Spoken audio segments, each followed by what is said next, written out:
time for our lovely review of Dramatical Murders. Like, comment, subscribe to join the anime family for more context, and let's get started into the review.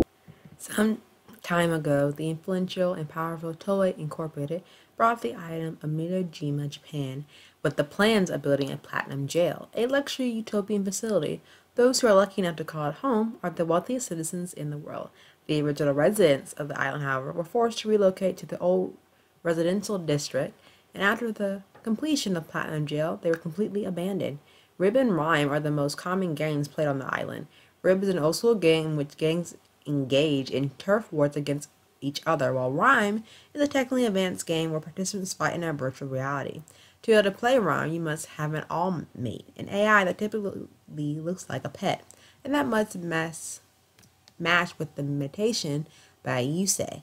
Abba Shirageki has no interest in playing either games. He prefers to live a peaceful life with his grandmother and All Might Ren. However, after getting forcibly dragged into a dangerous rhyme match and hear rumors about disappearing Rib players, all of Abba's hopes of living a normal life are completely abolished. This anime has about 12 episodes, premiering July 7, 2014 to September 22nd, 2014.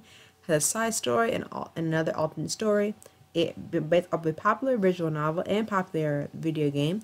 It is action, sci-fi, superpower, and psychological. Each episode is 24 minutes per episode, and this is rated PG-13. Now let's get started into the review.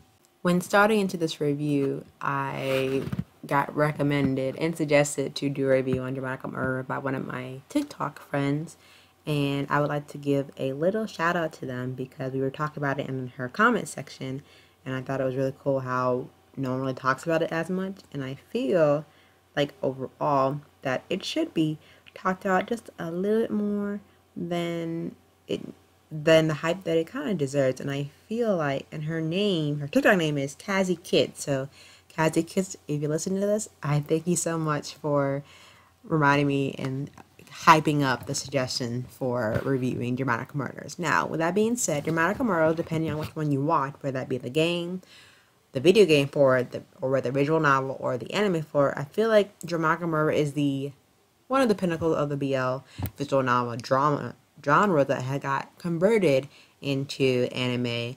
Those with the genres of science fiction like Steingate and Chaos, I think anything done by the anime studio to give a very sci-fi futuristic atmosphere to it did a really good job. And despite not a lobby, but very heavy graphic scenes that were probably changed from the game to the anime, was talking about just a bit for the PG-13 rating, which makes sense, you know. But I feel like when we start out with the main protagonist, Shiraki Abba, hopefully I'm pronouncing his name right, is around, like, you know, your average 20-year-old trying to live a happy, normal life, meeting different people from both of the sides of Rib and Rhyme, and his friends who surround that entire area. I feel like when you're going along the lines of these two games that are suffering two different types of people and two different turfs, especially the games that are involved around it, especially the digital game Rhyme, where you have all my AI companion that looks like a pet, because Abba does have Ren, who I won't go into too much detail about his pet because it will give too much away, so I won't say on that court. But I feel like when Abba gets forcibly pulled into this world, you know, it grows heavily around the plot of who he knows in his circle and who he initially meets on the first encounter. And I feel like the initial background of this is like the protagonist and him meeting the supporting cast who are very relevant to the plot, and those who are not relevant until their time to shine further along down the episode. Now, the one thing I feel like people really have problems with this anime is that sometimes I feel like the pacing of the show is not fast enough for them. The plot can be very confusing, and something that they didn't catch on first glance of the anime, which I feel like sometimes you have to be paying, particularly anime to this, paying particularly close eye to it, because there are some hidden details that you could miss right off the bat without knowing it, by going to the main story, especially there's a lot happening in episode 1. But I won't say what it is. You have to watch it for yourself. And those who already know, then you know.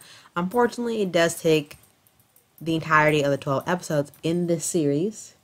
And I feel like if it was pushed onto a second series, or how expansion of the second season, because the game is very big with it itself, depending on how many hours it takes to complete the full game. I feel like sometimes people might not understand the plot because they just dive headfirst into it. And I feel like fans of Dramatic Murder who have watched it all the way through from episode 1 to 12, understand the struggle that most people don't get when they first peer into the series. And I feel like you get overwhelmed with a sense of characters and details and hints and clues that you kind of might overlook some aspect of the plot without really paying mind to the specific details that the story and the anime is actually giving you without second thought. And I feel like, as for the characters, especially for Aba's friends who are in different mindsets, because you do have his friend Kyojak, who's a hairdresser. He has a very popular fan base. You have Clear, who I love, is my favorite. You have Noise. You have Mink, Elvira, Trip, Saya, and Miku, who are all very supporting characters, but you won't meet a few of these characters to the very end. I'm not saying who, but you just have to watch for yourself, because I believe no spoilers on this channel. I will say all these characters have very different personality types and their motivation along with the series and their, how should I say this in a nice way, different goals in this in this anime, which is very interesting to say the least. I feel like with the very bright personality of all the main characters, it can seem like a lot of big personalities in one room can be too much, but not really, because you have the focus on the main character, Aba, who's the typical, stereotypical league in this show, who's the very typical nice guy, who guides you through the story. And then you have Kojak, who's basically his best friend, helps in it through any sticky situation. Then you have Clear, who's very mysterious, a very unique one, but he's very important to the story. Then you have Noise, who's a very interesting hacker with very interesting piercings, and who can be quite quiet in certain situations and very arrogant, depending on the scenario that he's in. And then Meek, who's, I feel like he's very important towards like the very end of the story, but he really hasn't been shown what any personality or character development to his background or his backstory, which I feel like is kind of sad, because I really want to know more about him. And then you have the villains, who I feel like play a very small amount to the role in the story, along with the outside characters. But I feel like the art style is very interesting, especially if it was being more of a sci-fi, that's video game type adaptation. It's very vibrant, very popping. That's even a word, popping. But I feel like majority of these characters have their own individual role that they play in the series, which I think is very nice thing noticing about this anime, because it does follow the whole sci-fi type S genre, but it also does develop a lot of superpowers, whether that be in the virtual game, and it does play along with your psyche. So I will say be very careful of that. Well, not careful. Well, careful depending on how you handle different topics, without saying what I mean by that, 'cause I really don't want to give too much away. But I feel like with these general characters in this show that you'll be able to see what makes them tick and what makes them stand out from the rest of from each other, especially from the supporting cast, and how they fall in a different spectrum between the rhyme and rib players, and how they all correlate with their own specific roles, like in a chess piece, and how they can meet that one final goal that they're trying to make sure that they can either save humanity or to try to find out what's happening to these missing players at the very end of the series, which I think you should definitely check out for yourself if you haven't already, or if you've seen the game. Comment down below if you've seen noticeably any difference between the game and the anime or the original novel, because I would really like to know. Let me know your thoughts in the comment section below. Thank you everyone for turning this review. Give this big video a big thumbs up. Know that you like it. Don't forget to comment down below in the comment section what anime I want to review next. Hit the subscribe button for more content and more videos, and I will see you soon. Until then, bye.